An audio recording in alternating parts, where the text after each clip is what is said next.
Hi friends, very sorry. ஒரு 2 நாளாக throat pain, சுத்தமாக வாயை திறக்க முடியல. அதனால தான் அப்டேட்ஸ் கொடுக்க முடியல. இன்றைக்கி கொஞ்சம் பரவாயில்ல. நம்ம மீண்டும் அத்தியாயத்தை தொடரலாம். அத்தியாயம் 14. கவியின் முன் அமர்ந்திருந்த பவனின் முகம் இறுகி இருந்தது. வெற்று பார்வை பார்த்தபடியே இருந்தவளை பார்க்க பார்க்க அவனுக்கு வேதநாயகத்தின் மீது அத்தனை கோபமாக வந்தது. எப்படி இருந்தவளை இப்படி மாற்றிவிட்டாரே! தனது சுயநலத்திற்காக சிறு பெண்ணின் வாழ்க்கையை பணயம் வைத்த அவரை கொன்று போட்டால் என்ன என்று கூட தோன்றியது. ஆறுதலாக அவளது கரத்தை பற்றியவன், கவி, மனசை விட்டுடாத, எதுவும் முடிந்து போகல, உனக்கு நாங்க இருக்கோம். அவனை நிமிர்ந்து பார்த்தவளின் இதழில் விரக்தி புன்னகை எழ, நன்றின்னு சொல்லி உன்னை தள்ளி வைக்க முடியாது பவா. ஆனால் என்னுடைய மனசில் இருக்கும் வலியை உங்கள் யாராலையும் புரிஞ்சிக்க முடியாது. அந்தால் செய்ததை மன்னிக்க முடியாது கவி. அதற்காக நீ இப்படி உடஞ்சி போயிடக்கூடாது. உனக்கு இன்னும் வயசு இருக்குது. உனக்காக இத்தனை பேர் இருக்கும். இனி ஒரு காலம் அவனிடம் உன்னை நெருங்க விட மாட்டோம். கண்கள் கலங்க அவனை பார்த்தவள், உங்களுக்கு தெரிஞ்சது ஒரு பாதி தான் பாவா. ஆனால் அவர் என்னுடைய சிறகை மொத்தமாக உடைச்சி போட்டுட்டாரு. என் மனசு எப்போவும் இறந்து போச்சு. எனது உணர்வுகளை தன்னுடைய செயலால் கொஞ்சம் கொஞ்சமாக குத்தி குத்தி ஆளுக்கு கூறு போடுறாங்க. அவளது கரங்களை அழுத்தமாக பற்றி, எல்லாவற்றிற்கும் ஒரு தீர்வு இருக்கும் கவி என்றான். உங்களையெல்லாம் ரொம்ப கஷ்டப்படுத்துகிறேன்ல. அவளது குரல் உடைந்து போனதை உணர்ந்தவன், நீ எதை பற்றியும் கவலைப்படாத கவி. உன்னை எதுக்காகவும் யாரிடமும் விட்டு கொடுக்க மாட்டோம். எந்த ஒரு சூழ்நிலையிலும் நானும் அம்மாவும் உனக்கு துணையாக நிற்போம். எதிர்காலமே இல்லாத எனக்காக நீங்கள்லாம் எதுக்கு கவலைப்படணும் பவா? என்னை எங்காவது கண்காணாத இடத்துல கொண்டு விட்டுடுங்க என்று அவளை இடைமறித்தவன், என்ன பேசுகிற கவி? நான் கேட்குறதுக்கு மறைக்காமல் பதில் சொல்லு. உனக்கு ரிஷிக்கு என்ன பிரச்சனை? அவனது கேள்வியில் அதிர்ந்தவளின் முகம் வெளிரி போக, எதுவும் இல்லை என்றாள். எனக்கு வேண்டியது உண்மையான பதில் கவி. உங்கள் இருவரின் அன்பையும் அருகே இருந்து பார்த்தவன்தான் நான். ரிஷியிடம் இப்போவும் அந்த அன்பை பார்க்குறேன். ஆனால் நீ தான் ஏதோ ஒரு காரணத்துக்காக அவன்கிட்டேருந்து ஒதுங்கி போகிற. அது என்ன? அடுக்கடுக்கான கேள்வியில் முகம் இரத்த பசையை இழக்க, சட்டென்று இருக்கையிலிருந்து எழுந்து கொண்டவள், என எதுவும் கேட்காத, எனக்கு எந்த பதிலும் தெரியாது என்று கூறி பின்னோக்கி நகர்ந்தாள். அவளின் முகத்தில் தெரிந்த பயத்தையும் வலியையும் குறித்து கொண்டவன், அப்போ நீ தான் தப்பு செய்கிறியா கவி? ரிஷியை ஏமாத்த பார்க்குறியா என்றான் கடுமையாக. அவனது கேள்வியில் அதிர்ந்தவளின் விழிகளில் கண்ணீரின் தடம். நீயா பாவா என்ன இப்படி கேட்டது? உன்கிட்டேருந்து நான் இப்படி ஒரு கேள்வி நான் எதிர்பார்க்கல. அவளது இதழ்களோ, நானா ஏமாத்துறேன்? இல்லை இல்லை, இல்லவே இல்லை என்றபடி தட்டு தடுமாறி நகர, ஒரு கட்டத்திற்கு மேல் மயங்கி தடார் என்று கீழே விழுந்தாள்.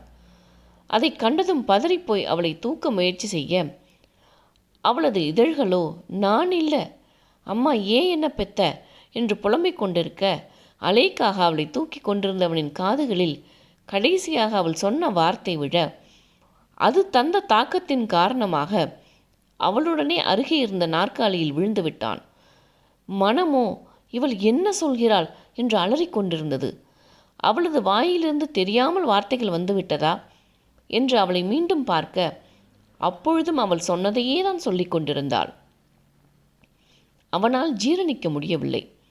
அங்கு யாரும் இல்லை என்றாலும் வேறு யார் காதிலும் விழுந்துவிடக்கூடாது என்று எண்ணி அவளது வாயை மூடினான். அவனது கண்ணீரை தொட மடியில் அவள் இருப்பதையும் மறந்து அப்படியே அமர்ந்து விட்டான். மனமோ, கடவுளை இவளுக்கு ஏன் இந்த சோதனை என்று கதறிக்கொண்டிருந்தது. அதே சமயம் வேதநாயகத்தை அடித்து வெளுக்கும் வெறியும் எழுந்தது. ஒருவாறு தன்னை சமாளித்து கொண்டவன் அவளை அங்கிருந்த படுக்கையில் படுக்க வைத்துவிட்டு தன்னை சீர்படுத்தி கொண்டு வந்தவன் அவளது மயக்கத்தை தீர்க்க ஏற்பாடு செய்தான். என்னதான் தன்னை சமாளித்து கொண்டாலும் அவனது முகம் மட்டும் இறுகி கிடந்தது. மெல்ல எழுந்தவள் பவனை பார்த்து, சாரி பவா, மன உளைச்சல் எனக்கு அடிக்கடி இப்படி ஆகிடுது என்றாள். விடு, இனி தேவையில்லாத எல்லாம் நினைக்காம என்னுடைய பாதுகாப்பில் அமைதியாயிரு. ஜூஸ் கொண்டு வரேன், குடிச்சிட்டு ரெஸ்ட் எடு என்று கூறி அங்கிருந்து வெளியேறினான். அவளுக்கு தான் உளறிய எதுவும் நினைவில் இல்லை. ஆதலால் அமைதியாக அமர்ந்திருந்தாள். அந்நேரம் அருணா கதவை திறந்து கொண்டு உள்ளே வந்தவர், என்னடா கவி, என்னவோ ஒரு மாதிரி இருக்க என்று கேட்டு அவள் அருகே சென்றமர்ந்தார். பட்டென்று அவரது மடியில் அப்படியே படுத்து விட்டாள். தன்னை மீறி கன்னங்களை கண்ணீர் நினைக்க, என்னை உங்களோடவே கூட்டிட்டு போயிடுங்க அத்தை என்றாள்.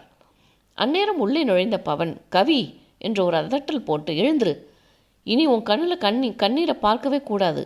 நீ எவ்வளவு தைரியமான பொண்ணு, முதல்ல இதை குடி என்றவன் அன்னையிடம் திரும்பி, மா, நான் சில முடிவுகளை எடுத்திருக்கேன், அதுக்கு உங்கள் சம்மதம் எனக்கு ரொம்ப முக்கியம் என்றான் அழுத்தமான குரலில். அவனை நிமிர்ந்து பார்த்தவர், எனக்கு எப்போவுமே உன்னுடைய முடிவுகளில் சம்மதம் உண்டு பவா, நீ என்ன செய்யணுமோ செய். சற்று நேரம் யோசித்தவன், சரிம்மா, நான் சில ஏற்பாடுகளை செய்துவிட்டு உங்ககிட்ட வரேன். நீங்கள் போன விஷயம் என்ன ஆச்சு என்றான் கூர்மையான பார்வையுடன். மகனை பார்த்தவரின் இதழ்களில் வெற்று புன்னகை. என்னை எதிர்பார்க்கல, அம்மா நினைத்ததை நடத்திட்டாங்க, அதே சமயம் என்னை மன்னிக்கவும் இல்லை பவா என்றார் பரிதாபமாக. வேகமாக அன்னையின் அருகில் சென்றவன் அவரை அணைத்து விடுவித்து, பாட்டியின் மனசு நிச்சயமாக மாறும்மா, நீங்கள் அதை எதை நினச்சி கவலைப்படாதீங்க என்றான் ஆறுதலாக. மகனை நிமிர்ந்து பார்த்து, இனி நீ ரொம்ப கவனமாக இருக்கணும் பவா. அவர் முகத்தில் ரௌத்ரம் தெரிஞ்சுது. ஆசாபாசங்கள் இல்லாத மனுஷர் ஒருவர் உண்டென்றால் அது அவர்தான். எதையும் துணிஞ்சு செய்வார். அதனால் உங்கள் எல்லோருடைய பாதுகாப்பும் முக்கியம். அதை கேட்டதும் அவனும் முகம் மாறி, நான் பார்த்துக்கிறம்மா, நீங்கள் ரெஸ்ட் எடுங்க என்று கூறிவிட்டு அங்கிருந்து சென்றான். மீட்டிங்கை முடித்து கொண்டு ரிஷியுடன் அனைவரும் அவனது மாளிகைக்கு சென்று இறங்கியதும் அங்கே ஹாலில் ஒருவித டென்ஷனுடன் அலைந்து கொண்டிருந்த லோகநாயகி வேகமாக ஓடி வந்தார். அருணா வந்தாலாமே, அவ எப்படி திடீர்னு வந்தா என்று தன்னை மறந்து கேட்டுவிட்டார். செங்கமலமோ அவரை முறைத்துவிட்டு தெய்வநாயகியை பார்த்து, உனக்கு மீட்டிங்கு யார் யார் வந்தாங்கன்னு தெரியுமா தெய்வா என்று கேட்டார். அவரோ மறுப்பாக தலையசைத்து, தெரியாதுத்த என்றவரை விட்டுவிட்டு லோகநாயகியிடம் திரும்பியவர், உனக்கு எப்படி அருணா வந்தது தெரியும் என்றார் மிரட்டலாக. அப்பொழுதுதான் உளறிவிட்டதை உணர்ந்தவர், அது நானா கேட்டேன், அங்கே நடக்கிறது எனக்கு எப்படி தெரியும்? தனது கூர்மையான விழிகளால் அவரை அளவிட்டவர், உள்ளவா, உங்ககிட்ட பேசணும் என்று சொல்லிவிட்டு சென்று விட்டார். ரிஷியும் மித்ராவும் மெல்ல தங்களுக்குள் பேசியபடி உள்ளே செல்ல, லோகநாயகிக்கு பாட்டியை எப்படி சமாளிக்கப் போகிறோம் என்கிற பயம் எழுந்தது. தயங்கி உள்ளே சென்று தனது அறைக்குள் நுழைய இருந்தவரை தடுத்தது செங்கமலத்தின் குரல். லோகா, உன்னை வர சொன்னேன். உள்ளுக்குள் புலம்பியபடியே வெளியில் காட்டிக்கொள்ளாமல், என்னால் உங்களுக்கெல்லாம் வேலையெல்லாம் செய்ய முடியாது என்றார் தெனாவட்டாக. அவளை ஏளனமாக பார்த்து, நான் கேட்குற கேள்விக்கு பதிலை சொல்லு, அருணா வந்ததும் உனக்கு எப்படி தெரியும்? அவர் அந்த கேள்வியை கேட்டதுமே தெய்வநாயகி அதிர்ந்து நிற்க, ரிஷியும் மித்ராவும் லோகநாயகியை கவனிக்க ஆரம்பித்திருந்தனர். நான் சும்மா தான் கேட்டேன், இத்தனை வருஷம் கழித்து நீங்களே வந்திருக்கும்போது உங்கள் பொண்ணு வரமாட்டாங்களா என்றார் சுதாரிப்பாக.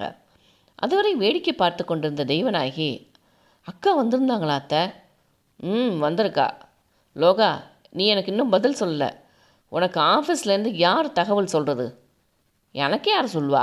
ஆஃபீஸில் இருக்கிறவங்கள எனக்கு எப்படி தெரியும்? அதோட நீங்கள் என்ன இத்தனை கேள்விக்கு எதுக்கு கேட்குறீங்க என்று வேண்டுமென்றே எகிறினார். அப்பொழுது ரிஷியின் நாய் ஒன்று உள்ளே வந்துவிட அது நேரே சென்று அவன் மீது விழுந்து பிறண்டு விளையாட ஆரம்பித்தது. மித்ராவிற்கு அதை பார்த்ததும் ஆசை என்றாலும் நாய் என்றால் அவளுக்கு பயம். அதனால் சற்று தள்ளி அமர்ந்து கொள்ள நினைத்து எழுந்து நின்றவளைக் கண்டதும் அதற்கு குஷியாகிவிட்டது. அவளின் மேல் கால் வைக்கப் போக அவளோ அலறி அடித்து கொண்டு பின்னால் நகர அது அவள் விளையாடுகிறாள் என்றெண்ணி அவளை துரத்த இருவரும் ஹாலை சுற்றி சுற்றி ஓட ஆரம்பித்தனர். அனைத்தையும் மறந்து ரிஷி சுவாரஸ்யமாக இருவரையும் பார்த்து கொண்டு அமர்ந்திருந்தான். மிகுந்த உற்சாகமாகி போன நாய் அவளை விடாது துரத்த அவள் எங்கு செல்வதென்று தெரியாமல் திறந்திருந்த லோகாவின் அறைக்குள் சென்று விட்டாள். நாயும் வேகமாக அவளை துரத்த அவளோ சென்ற வேகத்தில் அங்கிருந்த ஒரு ஸ்டூலின் மீது மோதி கீழே சாய்ந்துவிட நாய் அவளின் இரு பக்கமும் கால்களை போட்டபடி நின்று கொண்டது. லோகாவோ மித்ரா தன் அறைக்குள் நுழைந்ததுமே பதட்டமாகி போனவர் வேகமாக அங்கே செல்ல முயல ரிஷி அவரை நிறுத்திவிட்டு தானே சென்றான். முகமெல்லாம் வியர்வை துளிகள் பெருக்கெடுக்க கைகளை பிசைந்தபடி பார்த்து கொண்டிருந்தார். செங்கமலம் லோகாவையே வைத்த கண் வாங்காமல் பார்த்து கொண்டிருந்தார். நாய் இரு பக்கமும் கால்களை போட்டுக்கொண்டு நிற்பதைக் கண்டவள் பயந்து போய் வீல் என்று அலற ஆரம்பித்தாள். அதுவரை விளையாட்டாக எண்ணியிருந்தவன் அந்த சத்தத்தில் அடித்து பிடித்து அங்கே ஓடினான். அங்கு அவள் இருந்த நிலையை பார்த்ததும் சத்தமாக சிரிக்க ஆரம்பித்து விட்டான். அவளோ கண்களை இறுக மூடிக்கொண்டு ப்ளீஸ் ப்ளீஸ் என்னை காப்பாற்றுங்க ரிஷி என்று கெஞ்சி கொண்டிருந்தாள். மெல்ல நாயை அவளிடம் தள்ளி இருக்க செய்துவிட்டு கை கொடுத்து அவளை தூக்கி விட்டவன் தன்னுடைய சிரிப்பை அவள் காணாதவாறு அடக்கி கொண்டான். அவளோ அவனது கைகளை விடாது இறுக்கி பிடித்து கொண்டு அறையை விட்டு வெளியேற முயற்சித்தாள்.